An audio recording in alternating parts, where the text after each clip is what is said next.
Então, nesse momento que nós vivemos, assim como temos a dificuldade óbvia que existe no Brasil, nós temos também oportunidades que se abrem, inclusive nesses momentos de insegurança jurídica, de lockdown, de fechamento de comércio, enfim. Esse é um momento,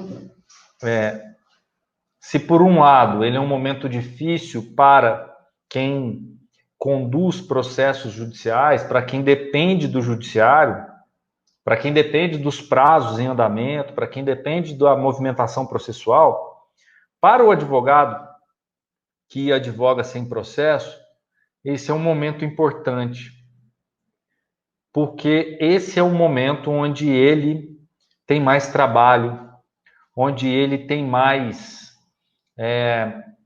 digamos assim, os clientes, em especial as empresas, esse é o momento em que há a maior necessidade de consultorias jurídicas. Esse é um momento onde a insegurança que se instala dentro das empresas, ela exige a participação direta de um advogado, de uma advogada, para auxiliar no dia a dia das decisões,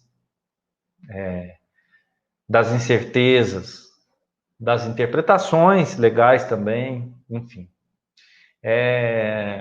E aí a gente abre-se um novo...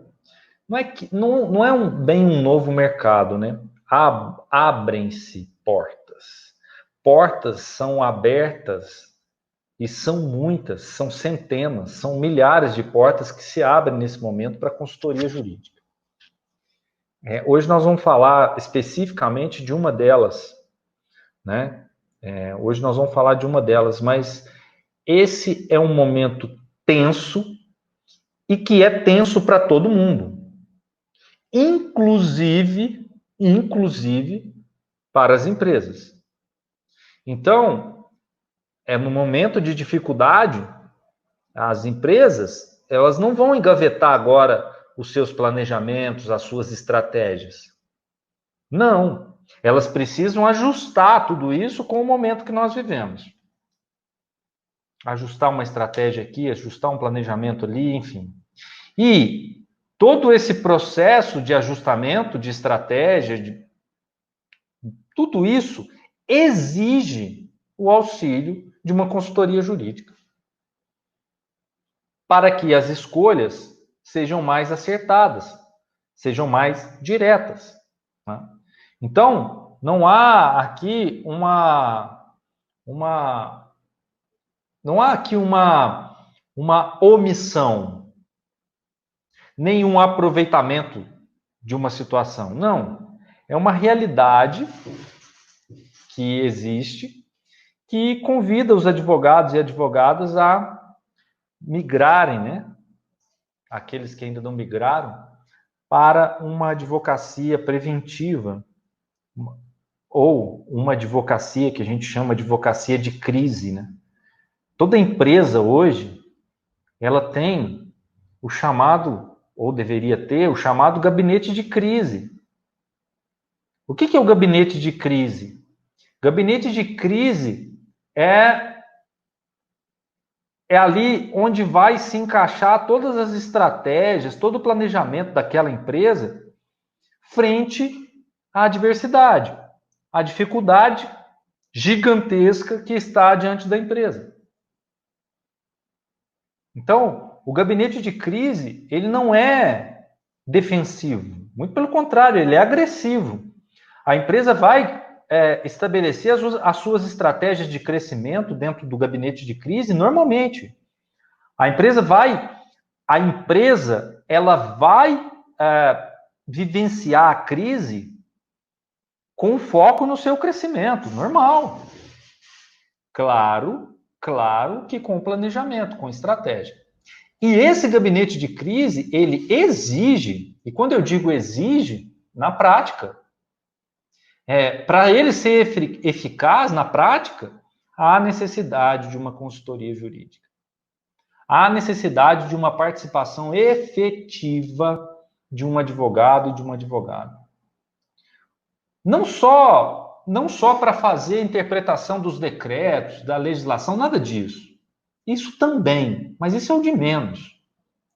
Para trazer essa ratio legis, esse bom senso, principalmente a ratio legis, mas a ratio legis ampliada, não a ratio legis propriamente dita, né? Que vai trazer para aquele gabinete de crise dentro da empresa, para o empresário, para a empresa, uma segurança maior no caminhar durante a tempestade. Então, esse é um mercado que está explodindo de oportunidades. Só que o advogado que tem a mentalidade processual, o advogado que está acostumado a lidar com processo somente, ele não tem muita eficácia nesse trabalho. Que a última coisa que você vai trabalhar num gabinete de crise,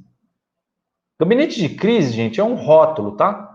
Um rótulo que se dá para as estratégias, o planejamento empresarial, né, de uma empresa, dentro de uma crise gigantesca, como essa que nós vivemos.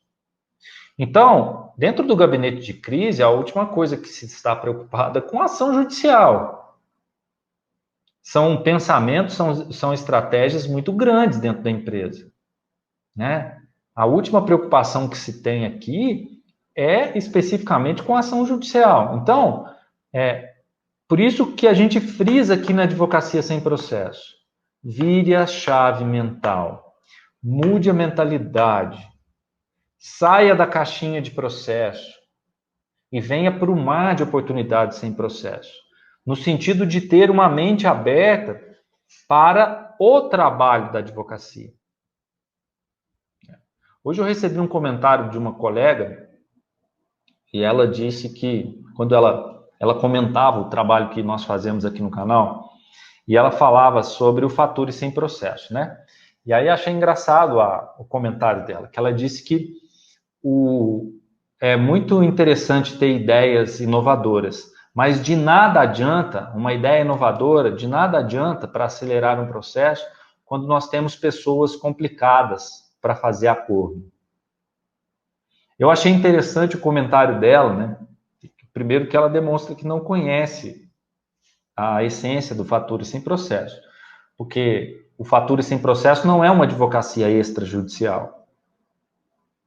Para mim, a advocacia extrajudicial, ela ainda está no campo da postulação em juízo, no pré-postulação em juízo, né?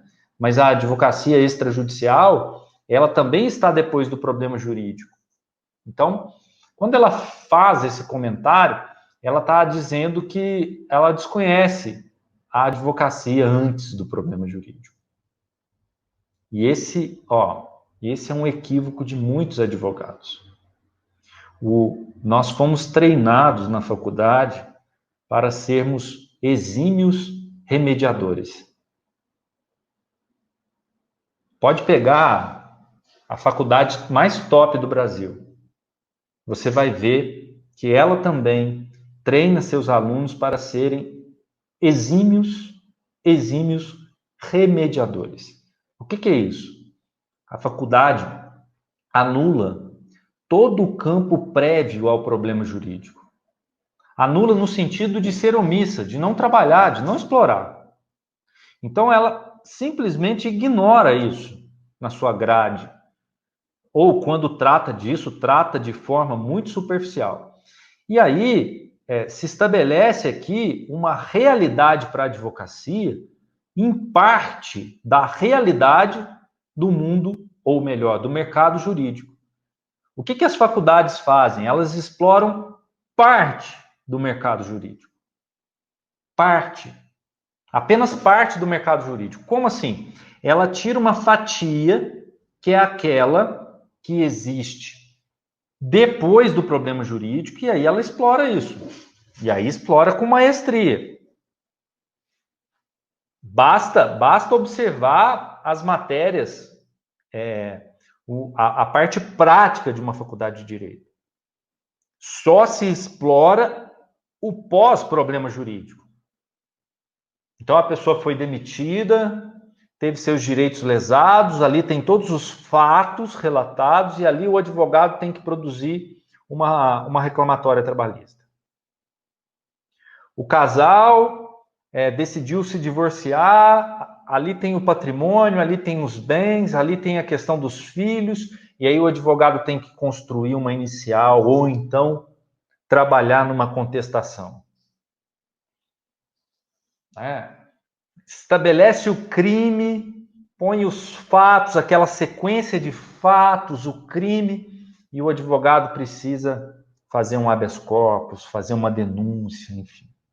Esse é o trabalho de décadas feito pela Faculdade de Direito, mas a advocacia não é só isso.